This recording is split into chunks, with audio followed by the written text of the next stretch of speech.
Eventos adversos na gravidez devem ser encarados como um fator de risco cardiovascular. E é isso que foi visto na publicação há 2 dias. Vamos falar um pouco mais sobre isso? Muito bem-vindo ao Descomplicando a Cardiologia na Gestação. Eu sou a doutora Natália Patei, sou cardiologista completamente apaixonada e dedicada à cardiologia na gestação. Esse é um assunto que não dá para deixar para depois, a gente precisa sim falar, ser incisivo, porque isso precisa estar na sua anamnese, na sua conversa com o seu paciente. Isso precisa ser dito, precisa ser esclarecido, precisa ser perguntado primeiro, o que muitos colegas não têm feito. Mas agora a gente não tem mais desculpa para não fazer, tá bom? Algo que a gente ali que já vive a cardiologia da mulher já estava assim, já é algo que faz parte realmente do nosso padrão de atendimento, de perguntar, de entender, faz parte da nossa anamnese sim, mas agora a gente precisa difundir isso para todos. Que esse olhar diferenciado, que esse cuidado com essas perguntas não fiquem apenas com os colegas que fazem a cardiologia da mulher, que todos os colegas que atendem mulheres, seja o cardiologista, o obstetra, o médico da família, o clínico geral, o próprio enfermeiro que está ali na linha de frente, que todos possam ter esse tipo de conversa com a sua paciente. E é por isso que a gente está aqui hoje para poder falar. É verdade que nos últimos 2 dias a gente teve uma enxurrada de documentos novos, de publicações importantíssimas, com quebras de paradigmas. E quando a gente fala do mundo da cardiologia da mulher, a gente também teve isso. A gente teve a publicação que é pra gente um mundo à parte ali, que é para falar sobre as cardiopatias na gestação. Boa noite, Amanda. Uma nova diretriz europeia. Junto com isso, a gente também teve publicação nova de dislipidemia, a gente teve publicação nova sobre saúde mental e doença cardiovascular, um assunto que a gente também pode abordar aqui.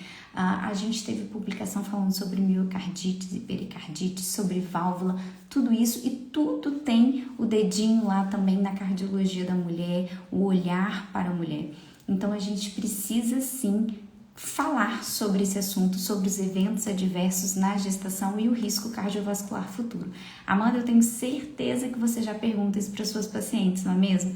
Sobre o passado delas, sobre a história prévia dessa gestação, como que foi, é sempre inovando a cardiologia, concordo plenamente, Amanda, tudo isso veio do Congresso Europeu que está acontecendo em Madrid, e eles são luz à frente na cardiologia da mulher, na cardiologia na gestação. Eles têm muitos estudos, né, sobre a cardiologia na gestação, e isso pra gente foi um mundo assim maravilhoso. A Amanda falou anamnese direcionada para o gênero, exatamente isso, e é isso que a gente está aqui pregando, sabe? A ideia dessa live de hoje é que a gente possa colocar na anamnese de todo colega que trabalha com mulheres. Mulheres, gente, eu não tô falando só do ginecologista, eu não tô falando só do cardiologista, eu tô falando quem atende mulher. Ou seja, todo profissional atende mulher, né?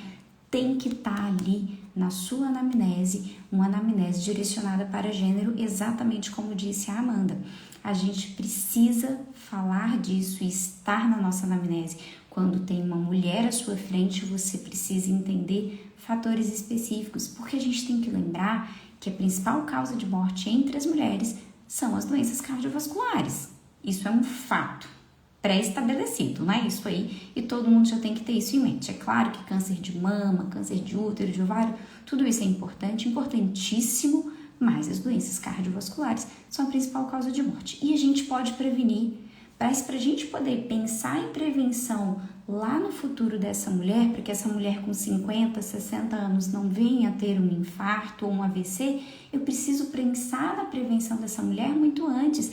Eu preciso ter uma gestação muito bem feita, muito saudável, muito bem orientada, direcionada, para que lá no futuro eu também consiga reduzir eventos adversos. E se essa mulher teve um evento adverso na gestação, uma pré-eclâmpsia, uma hipertensão gestacional, uma diabetes gestacional, aborto de repetição, parto prematuro, descolamento de placenta, que essa mulher receba a atenção que merece para a gente reduzir esse risco lá no futuro. Vamos falar um pouco melhor então sobre esses riscos, qual a relação desses riscos com a doença cardiovascular. Quando a gente pega síndromes hipertensivas, pré-eclâmpsia, hipertensão crônica, diabetes gestacional, a gente vê que a base de tudo isso, Beth, um exemplo de mulher aí, ó, uma inspiração para mim. E quando a gente vê a base de todas essas doenças, desses eventos adversos na gestação, a gente tem a mesma base da doença cardiovascular no futuro, que é a inflamação. A gente tem disfunção endotelial, a gente tem alteração ventricular nessas mulheres e tudo isso, alteração vascular nessas mulheres, que vão levar essa inflamação lá no futuro a ter doença cardiovascular, mais infarto, mais AVC, mais insuficiência cardíaca, maior mortalidade. Então, se essa mulher que teve uma síndrome hipertensiva na gestação, ela não for acompanhada de forma adequada, a gente está aumentando ainda mais esses riscos. A gente tem uma mulher, por exemplo, que teve uma hipertensão gestacional ou uma pré-eclâmpsia, ela tem um risco de 3 a 4 vezes maior de desenvolver hipertensão no futuro. Ela tem um risco de 2 a 4 vezes de ter um infarto, de ter uma insuficiência cardíaca. Isso não pode ser banalizado, isso precisa ser falado. E é aí que entra uma novidade que eu já vou contar para vocês, eu não me aguento, né? Ao invés de deixar lá para o final, já me conta aí, gente, se vocês concordam com isso que a gente está conversando. Publicado há 2 dias atrás, no europeu, no ESC, né, no Congresso Europeu de Cardiologia, a nova diretriz de dislipidemia. E nela, eles estão falando sobre a estratificação de risco cardiovascular. Eles usam o SCORE2, que é um método de estratificação. Claro que isso é validado para a população europeia. E ali dentro tem os fatores de risco que a gente também tem. Hipertensão, diabetes, história prévia, tudo isso ali relacionado. Mas o que nos chama muito a atenção, muito mesmo, é que eles liberaram uma tabelinha com fatores modificadores do risco cardiovascular. Ou seja, se a paciente tem um desses fatores modificadores, eles são capazes de alterar a classificação. Por exemplo, se essa paciente era classificada como um baixo risco cardiovascular e ela tem um desses fatores modificadores, ela pode subir a classe e ir para um risco intermediário. Isso quer dizer para a gente que as metas para essa mulher que muda a classe mudam as metas. Então, se essa mulher passa para um risco intermediário, eu preciso ter um controle de colesterol ainda mais baixo para a gente atingir as metas, porque ela passa a ter um risco futuro maior. E é aí que entra o X da questão. Essas mulheres, dentro dos fatores modificadores, para nossa alegria gigantesca, entraram 2 fatores específicos da mulher, o que é lindo de ver. 2. Primeiro deles, menopausa precoce, algo que pra gente é muito importante, é muito nítida a relação da menopausa precoce com o risco cardiovascular, mas agora ela entrou dentro de uma tabelinha para estratificação de risco, para ser um fator de risco modificador. Ou seja, a gente precisa saber se essa mulher teve um outro fator, o segundo fator modificador que entrou nessa tabela foi a pré-eclâmpsia e as síndromes hipertensivas gestacionais. Ou seja, você precisa perguntar isso para a sua paciente. Você precisa saber dessas informações, assim como tá nessa tabela, para você ter uma ideia, história familiar prematura. Por exemplo, se o homem teve um parente de primeiro grau, né, teve um AVC ou um infarto com menos de 55 anos, ou a mulher, parente de primeiro grau, teve um evento com menos de 60 anos, é tão importante quanto a gente saber se essa mulher teve menopausa precoce e se ela teve uma síndrome hipertensiva gestacional. Ou seja, eu tenho certeza que está lá na sua anamnese história familiar. Mas agora também tem que estar menopausa, tem que estar eventos adversos na gestação, tem que estar saúde mental dessa mulher, porque também entra, tá lá escrito, transtornos psiquiátricos importantes, sintomas de estresse também e estressores psicossociais. Esses fatores são extremamente importantes e isso a gente já faz um link direto com uma outra diretriz que foi publicada, que é falando sobre as questões emocionais, sobre a saúde mental. É outra questão que tem que estar na sua anamnese. A gente precisa perguntar para esse paciente, para essa mulher, como está a sua saúde mental, porque muitas vezes está sobrecarregada, tem uma depressão associada e isso também é um fator modificador. Então, eu queria muito falar isso para você, porque tem fatores que a gente faz muita questão de perguntar quando a gente está conversando com a nossa paciente. A gente pede o PCR ultrassensível, atualmente a gente está pedindo a lipoproteína A. Isso tudo está nessa mesma tabela de fator modificador que agora tem a menopausa precoce e também tem as síndromes hipertensivas gestacionais. Ou seja, isso tem que estar na sua anamnese. Me conta aí se isso já faz parte, quem é profissional, se isso já faz parte da anamnese e se você é paciente, se o seu médico, seja cardiologista, seja ginecologista, se tem feito a sua estratificação de risco cardiovascular, levando em consideração a sua história. Me conta, viu, gente? Me conta porque isso é muito importante. E a gente vê a importância da gente falar sobre isso. Esses dias eu atendi uma paciente que é do sul do país e me chamou muita atenção. Ela falou: doutora, eu já te acompanho aqui na internet já faz uns 9 meses.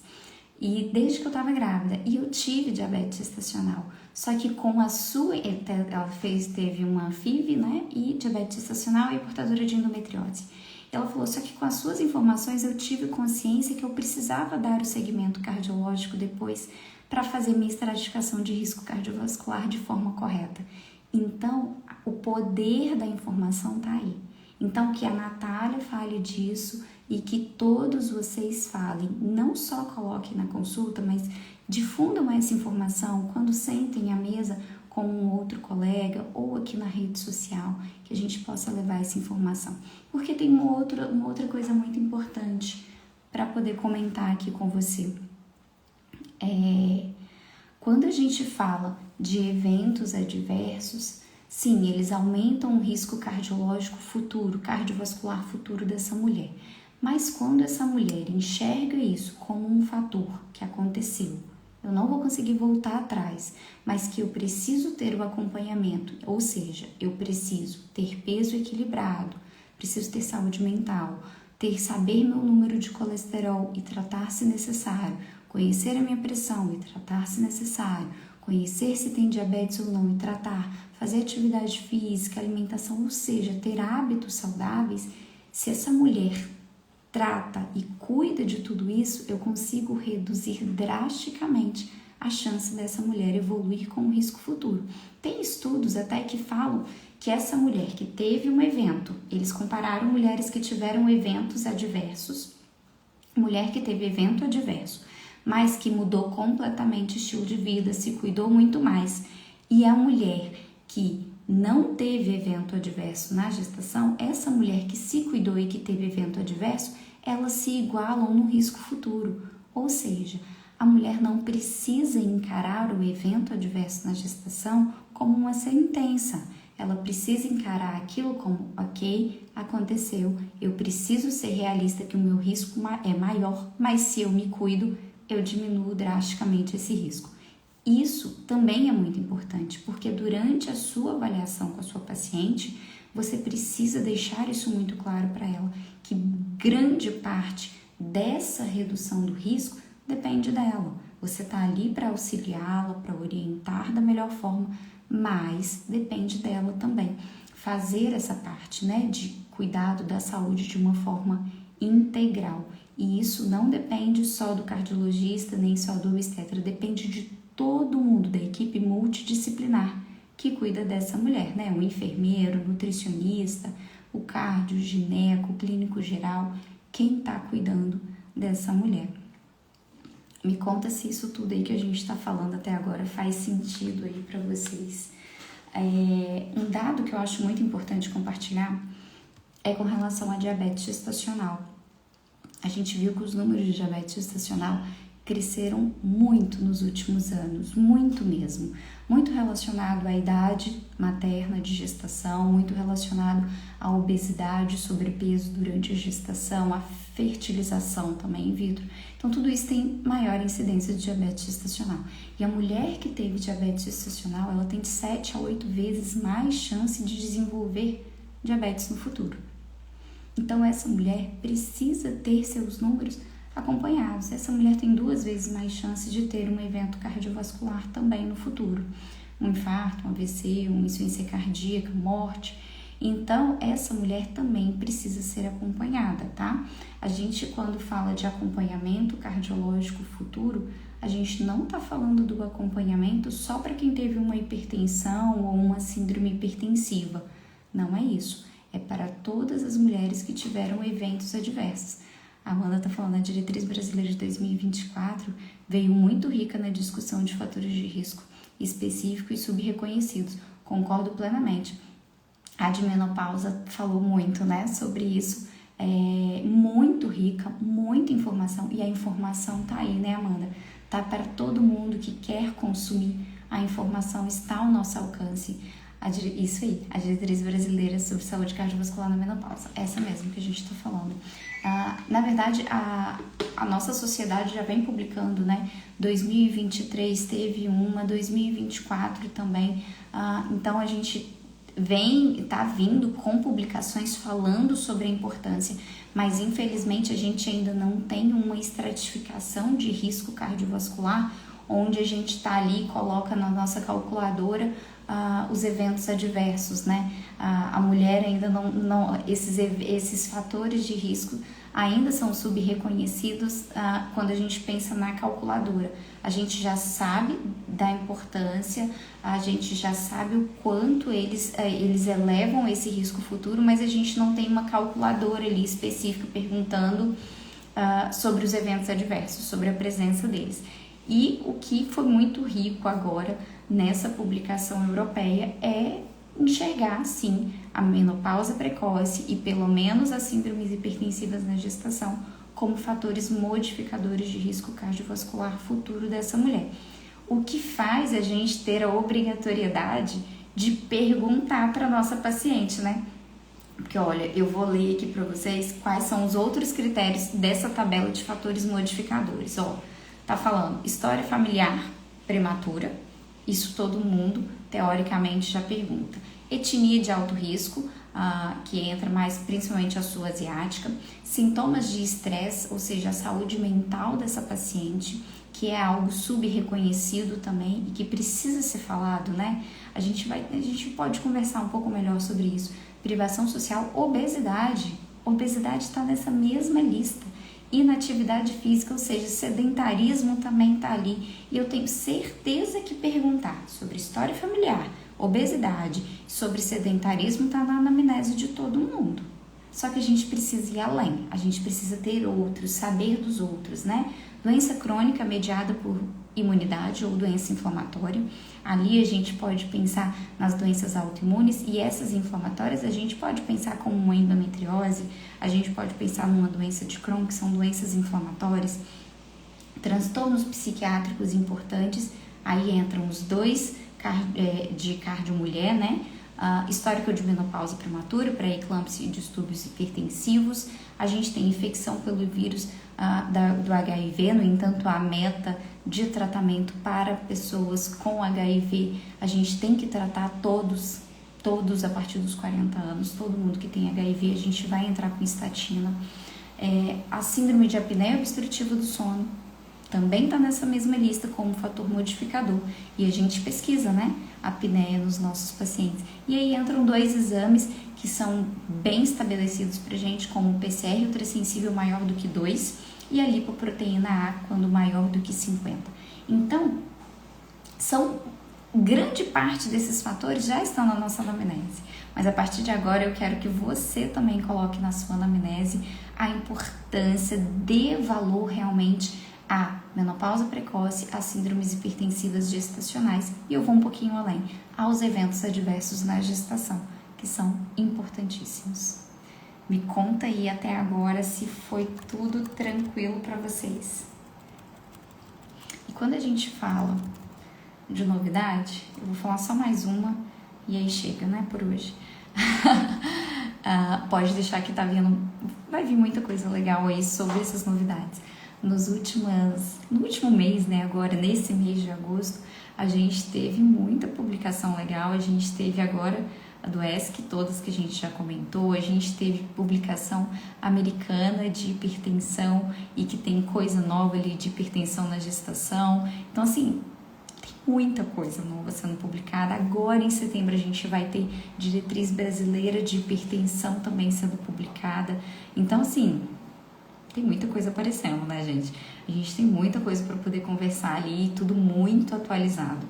Eu quero fazer só um detalhezinho de algo da diretriz. Essa tá de cardiopatia na gestação, mas já que a gente está falando de fator de risco cardiovascular, só para chamar sua atenção em um detalhe.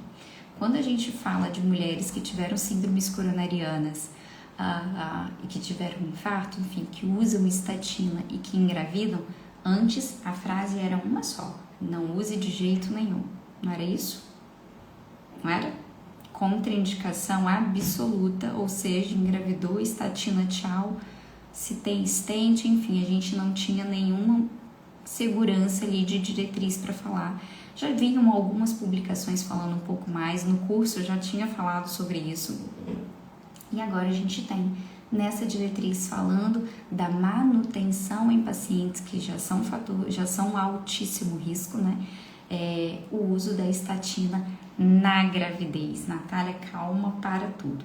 Estatina na gravidez agora é classe 2B, nível de evidência C, para as pacientes que já tiveram evento prévio, tá? Então, se antes era Xzinho, era totalmente contraindicada, classe 3, agora tá com classe 2B, nível de evidência C. Então fica alerta, acho que isso é uma das coisas que vem aí pra gente poder conversar mais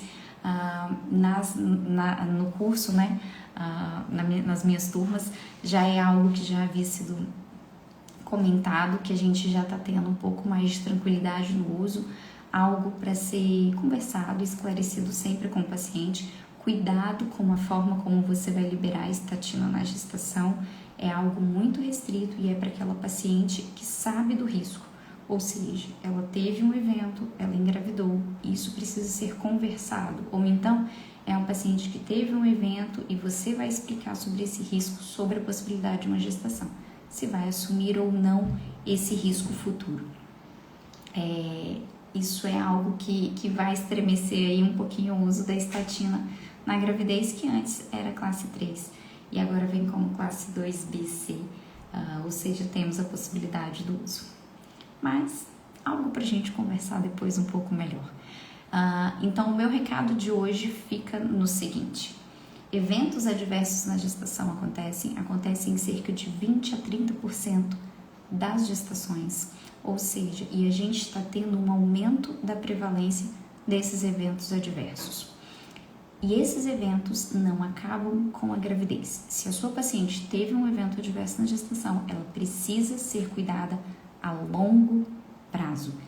E essas questões devem ser abordadas na sua anamnese. Isso deve ser perguntado na sua anamnese. Se você atende mulheres, não é só para cardiologista, isso é para todo e qualquer profissional que atende mulheres. Porque agora a gente tem publicação de 2 dias atrás falando sobre fator modificador dessas mulheres. Então, se a sua paciente teve, o pessoal tá entrando, se a sua paciente teve pré-eclâmpsia ou síndrome hipertensiva na gestação, ou se ela teve uma menopausa precoce, isso é um fator modificador de risco cardiovascular futuro, reconhecido há 2 dias atrás. A gente já sabe desses fatores, só que agora a gente tem obrigatoriedade de colocar na nossa anamnese. Assim como você pergunta sobre atividade física, assim como você pergunta sobre história familiar precoce, Assim como você está atento à obesidade, esses fatores devem estar na sua anamnese. A gente precisa perguntar, porque essa mulher tem um risco cardiovascular futuro aumentado, mas isso não deve ser encarado como uma sentença. Isso deve ser visto como um existente, como um alerta e você é capaz de estimular essa mulher a ter mudanças de hábito para essa mulher reduzir o seu risco a longo prazo, tá bom? Então, que a gente possa difundir essa informação, que a gente possa levar aos 4 cantos, porque só assim que a gente vai reduzir eventos nas mulheres, tanto na gestação quanto eventos a longo prazo de doença cardiovascular. Me conta aí se tudo que a gente conversou fez sentido para você. Eu sei que muita gente chegou agora no finalzinho, mas eu quero saber a sua opinião. E se você tiver ficado com alguma dúvida, me chama aqui também, que eu vou ter o maior prazer em poder te responder. E todas as quintas-feiras e aos domingos, às 20h30, a gente está aqui para poder descomplicar a cardiologia na gestação. Então segue o nosso perfil, segue o canal também do YouTube, que está sempre atualizando e trazendo mais informações para você, porque falar sobre cardiologia na gestação é algo para hoje, a gente não pode deixar para amanhã. A cardiologia na gestação existe, é fundamental e está aí sendo mostrada para o mundo inteiro, viu? Igor, obrigada, Igor, obrigada por estar aqui e que a gente possa levar juntos essa informação, viu? Bom restinho de domingo para vocês, e se você tiver alguma dúvida, pode me chamar que eu vou ter um prazer em responder. E quem não teve acesso ainda à publicação, a nova diretriz sobre cardiopatia e gestação, publicada há 2 dias no ESC Europeu, pode me chamar que eu também te mando o link da publicação, porque tá impecável, é uma publicação impecável, linda, com figuras maravilhosas e com muita coisa importante para a gente poder discutir. E tem um detalhe, não sai do perfil, segue o perfil que a gente vai falar sobre cada detalhe dessa diretriz. Eu vou trazer tudo para vocês, tá bom? Não sai. Beijos, até o nosso próximo encontro, quinta-feira, nosso próximo encontro às 20h30, tá bom? Até lá, gente. Bom restinho de domingo e boa semana, que setembro seja um mês muito abençoado. Tchauzinho.